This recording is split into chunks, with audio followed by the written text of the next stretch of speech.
Compartilhar um texto da palavra de Deus no Evangelho escrito por Lucas, capítulo 22. Foi a palavra que veio ao meu coração e vamos meditar contando com a oração dos irmãos para que o Senhor, mediante o seu Espírito, nos dirija a falarmos o que está no seu coração para o nosso coração. Lucas capítulo 22, versículo 7 em diante diz: Chegou, porém, o dia da festa dos pães asmos, em que importava sacrificar a Páscoa, e mandou a Pedro e a João, dizendo: Ide, preparai-nos a Páscoa para que a comamos. E eles lhe perguntaram: Onde queres que a preparemos? E ele lhes disse: Eis que quando entrardes na cidade, encontrareis um homem levando um cântaro de água. Segui-o até a casa em que ele entrar. Amém. Queridos, não é nenhuma novidade que nós estamos no culto mais importante, o culto de maior relevância para a igreja. A Santa Ceia, de fato, trata de um memorial estabelecido pelo Senhor Jesus e podemos afirmar, entre outras coisas, que o grau de importância revelado na Santa Ceia ocorre porque Santa Ceia trata basicamente de 3 tempos na vida do cristão. A Bíblia diz que quando Jesus estabelece a Santa Ceia, ele diz: fazei isto em memória de mim. A ideia era fazer com que, de tempos em tempos, a igreja estivesse trazendo a lembrança, o que Jesus fez por nós. E o primeiro efeito da redenção na vida do cristão tem a ver com o nosso passado. O apóstolo Paulo, escrevendo no capítulo 2 da carta que ele dirige à igreja em Éfeso, ele diz que nós estávamos mortos em delitos, em ofensas e em pecados, e ele nos vivificou. De maneira que o nosso estado anterior, nosso estado passado anterior à conversão, era um estado de morte espiritual, e o primeiro efeito da redenção na vida do salvo é trazê-lo da morte para a vida. E cada vez que nós nos reunimos, nós estamos trazendo à lembrança o que Jesus fez, resgatando-nos da nossa vã maneira de viver, que tinha a ver com o nosso passado. Mas a Santa Ceia não apenas traz à memória o que Jesus fez por nós, resgatando-nos de um passado tenebroso.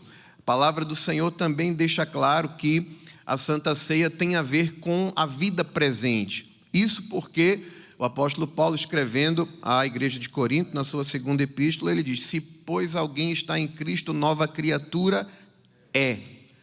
Quando o apóstolo Paulo, orientando a igreja acerca da Santa Ceia, falando da necessidade de um autoexame, ele diz assim: examine-se, falando do tempo presente. Isso porque o privilégio de participar da Santa Ceia é para aqueles que estão em comunhão no tempo presente. Inclusive, uma das evidências de que o cristão anda na luz é o fato dele ter comunhão. E é interessante que a descrição do texto, nesse sentido, ocorre também no tempo presente. Ele diz: se andarmos na luz como ele na luz está, temos. Ele não diz teremos, nem tivemos. Ele diz: temos comunhão uns com os outros, e o sangue de Jesus Cristo, seu Filho, nos purifica.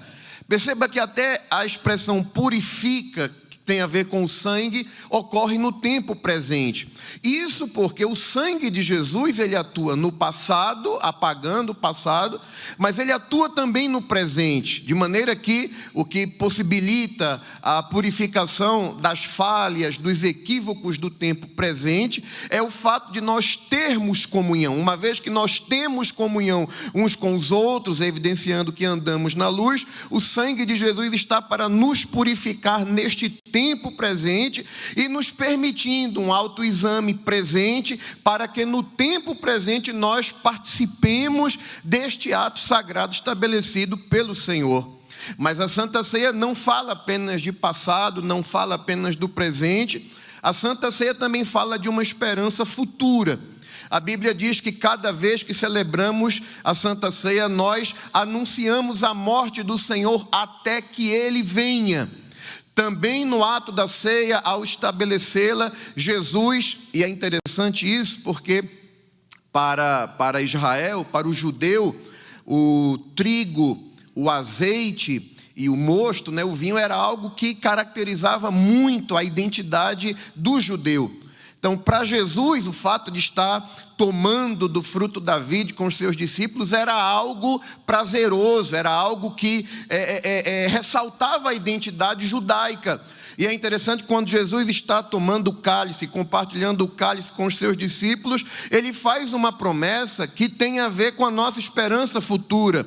Ele pega o cálice como quem diz: em verdade vos digo que eu não vou beber mais desse fruto da vide. Como quem está dizendo: isso é bom, é agradável participar desse momento, tomando, compartilhando esse cálice com vocês, mas eu vou prometer uma coisa: eu não vou mais tomar até aquele dia em que o beba de novo convosco no reino de meu Pai. Era uma promessa onde Jesus dizia: eu vou segurar um pouquinho até aquele momento em que nós estejamos todos juntos numa grande mesa, e aí eu vou tomar de novo ele novo convosco no reino do meu Pai. Eu acho interessante que cada vez que a gente toma o cálice, a gente recorda uma promessa que tem a ver com uma esperança futura, como que nós tivéssemos a oportunidade de dizer para nós mesmos: hoje eu estou tomando aqui um cálicezinho pequenininho, mas um dia eu vou sentar na mesa,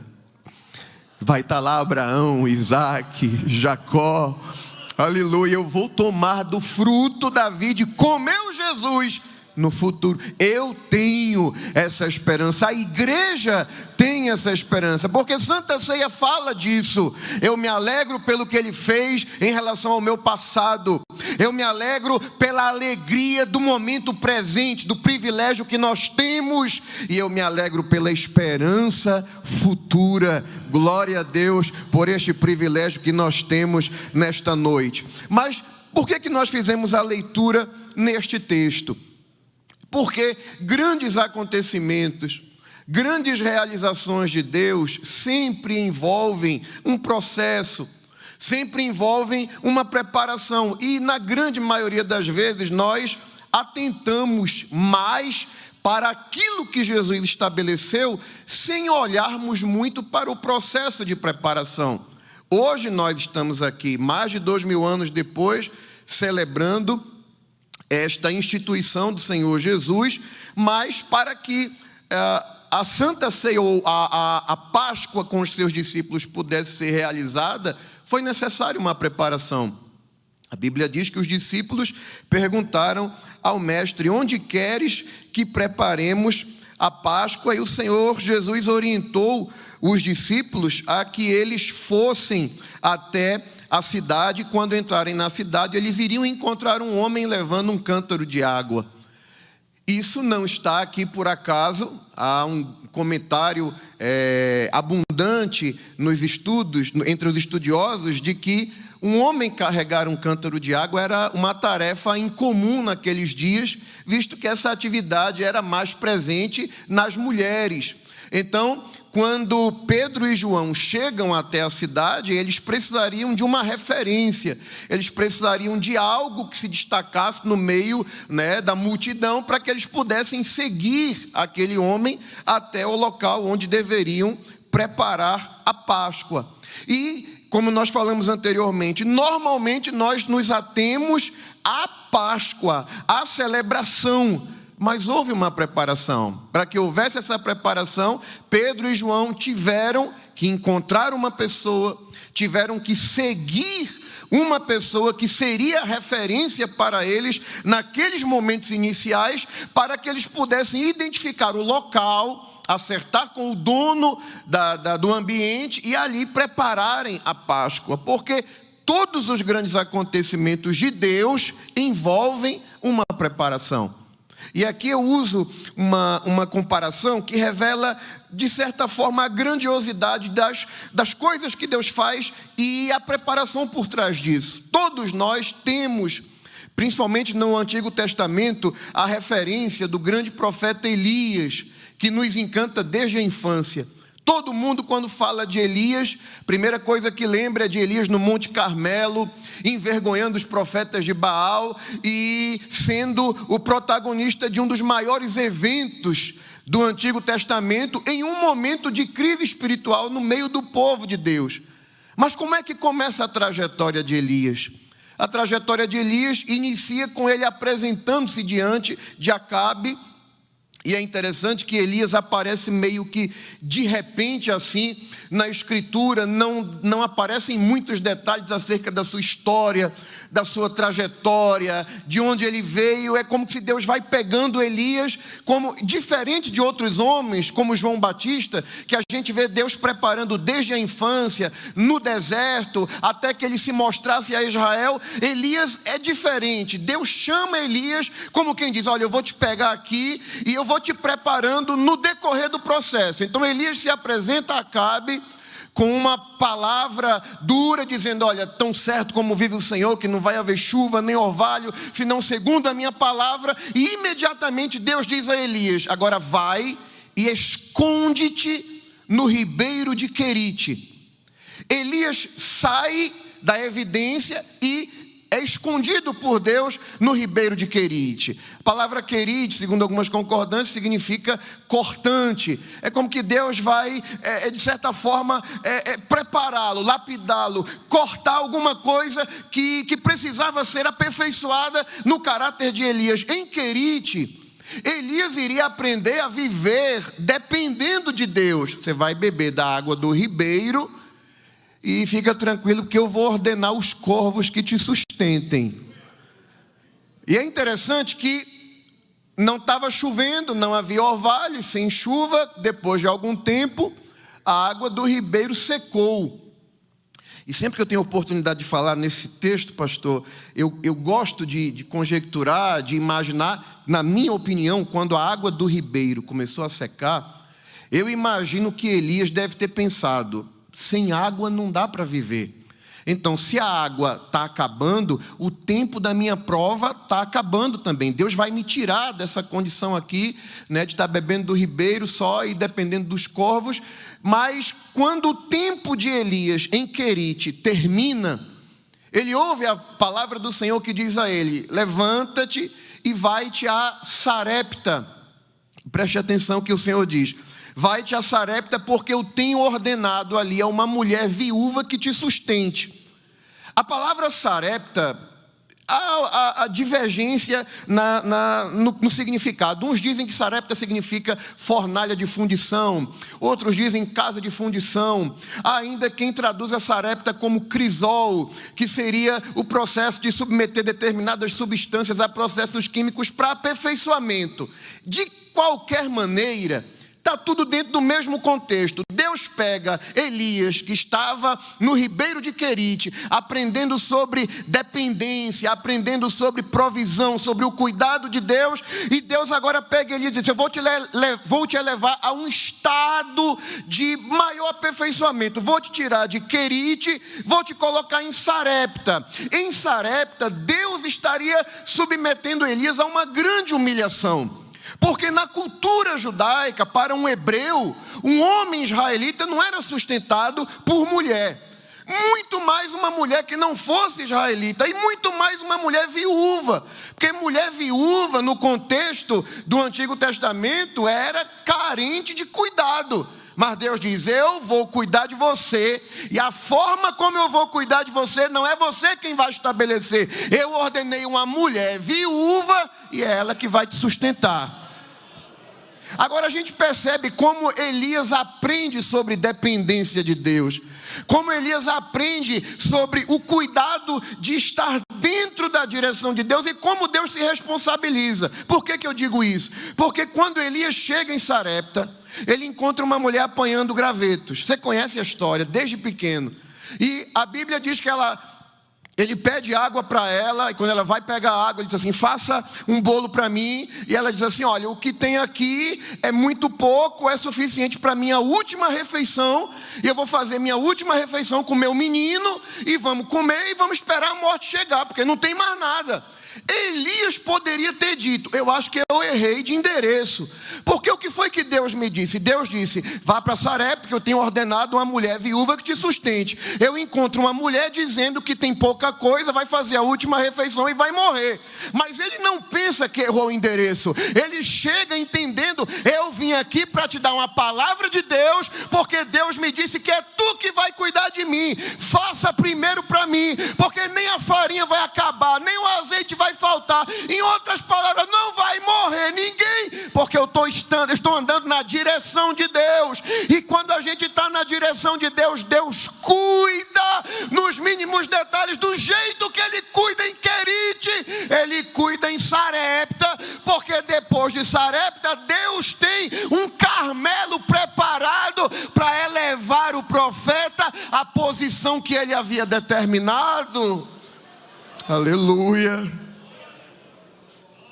Depois de Sarepta, Elias vai para o Monte Carmelo. E é interessante, já a gente conclui, no capítulo 18 de 1 Reis, no versículo 30, a Bíblia diz: então Elias disse a todo o povo, isso ele já estava lá no Monte Carmelo: chegai-vos a mim. E todo o povo se chegou a ele. Preste atenção aqui. Quando Elias convoca o povo e diz assim: chegai-vos a mim, o que é que ele estava dizendo?